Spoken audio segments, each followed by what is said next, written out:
ಮಲೆನಾಡಿನ ಯಕ್ಷಗಾನ ವೇಷಧಾರಿ ಹೆಸರಾಂತ ಕಲಾವಿದ ಮುಂಡಾಜೆ ಸದಾಶಿವ ಶೆಟ್ಟಿ ಅವರು ಶನಿವಾರ ರಾತ್ರಿ ಹೃದಯಾಘಾತದಿಂದ ನಿಧನರಾಗಿದ್ದಾರೆ. ಸದಾಶಿವ ಶೆಟ್ಟಿ ಅವರಿಗೆ ಹೃದಯ ಸಂಬಂಧಿ ಅನಾರೋಗ್ಯ ನಿಮಿತ್ತ ಇತ್ತೀಚೆಗೆ ಆಂಜಿಯೋಪ್ಲಾಸ್ಟಿ ಚಿಕಿತ್ಸೆ ನಡೆದಿತ್ತು.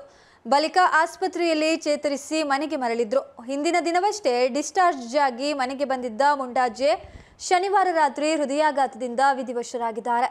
ಇವರಿಗೆ ಯಕ್ಷಗಾನ ಕಲಾರಂಗದ ಪ್ರಶಸ್ತಿ, ಕದ್ರಿ ಕಂಬಳ ಬಾಲಕೃಷ್ಣ ಶೆಟ್ಟಿ ಪ್ರಶಸ್ತಿ ಸೇರಿದಂತೆ ನೂರಾರು ವೇದಿಕೆಗಳಲ್ಲಿ ಸನ್ಮಾನಗಳು ಕೂಡ ಸಂದಿದ್ವು. ಅವರು ಪತ್ನಿ, ಇಬ್ಬರು ಗಂಡು ಮಕ್ಕಳು, ಓರ್ವ ಹೆಣ್ಣು ಮಗಳನ್ನ ಅಗಲಿದ್ದಾರೆ. ಅವರು 11ನೇ ವರ್ಷದಲ್ಲೇ ಶ್ರೀ ಧರ್ಮಸ್ಥಳ ಯಕ್ಷಗಾನ ಕೇಂದ್ರದ ಪ್ರಥಮ ತಂಡದ ಕಲಾವಿದನಾಗಿ ಸೇರಿದ್ರು. ದಿವಂಗತ ಕುರಿಯ ವಿಠಲ್ ಶಾಸ್ತ್ರಿ ಮತ್ತು ಪಡ್ರೆ ಚಂದು ಅವರಲ್ಲಿ ನಾಟ್ಯಾಭ್ಯಾಸವನ್ನ ಕಲಿತು ಧರ್ಮಸ್ಥಳ ಮೇಳದ ಮೂಲಕ ತಿರುಗಾಟವನ್ನ ಆರಂಭಿಸಿದ್ರು. ಧರ್ಮಸ್ಥಳ ಮೇಳದಲ್ಲಿ ಹಂತ ಹಂತವಾಗಿ ಬೆಳೆದು ಪುಂಡು, ಶ್ರೀ, ರಾಜವೇಷ, ಎದುರು ವೇಷಗಳಲ್ಲಿ ಪ್ರಬುದ್ಧತೆ ಸಾಧಿಸಿ ಕದ್ರಿ, ಕುಂಬ್ಳೆ, ಮಧೂರು, ಸಸಿಹಿತ್ಲು, ಬಪ್ಪನಾಡು ಮೇಳಗಳಲ್ಲಿ, ತುಳು ಕನ್ನಡ ಪ್ರಸಂಗಗಳಲ್ಲಿ ವೈವಿಧ್ಯಮಯ ಪಾತ್ರಗಳಲ್ಲಿ ಮೆರೆದಿದ್ರು.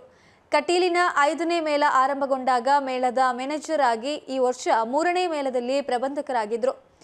ಕಂಸ, ಮಾಗಧ, ಕರ್ಣ, ಶಿಶುಪಾಲ, ಹರಿಶ್ಚಂದ್ರ, ಅರುಣಾಸುರ, ಕೌರವ, ರಕ್ತಬೀಜಾನ ಸಹಿತ ಅನೇಕ ಪಾತ್ರಗಳಿಗೆ ಜೀವ ತುಂಬಿದ್ರು.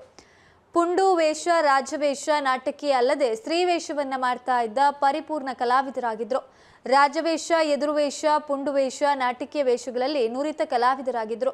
ಕಟೀಲು ಮೇಳದ ಸಂಚಾಲಕ ಕಲ್ಲಾಡಿ ದೇವಿ ಪ್ರಸಾದ್ ಶೆಟ್ಟಿ, ಪ್ರಭಾಕರ್ ಜೋಶಿ, ಅಸ್ತ್ರಣ್ಣ ಬಂಧುಗಳು, ಉಡುಪಿ ಕಲಾರಂಗ ಸೇರಿದಂತೆ ಸಂತಾಪವನ್ನ ಸೂಚಿಸಿದ್ದಾರೆ.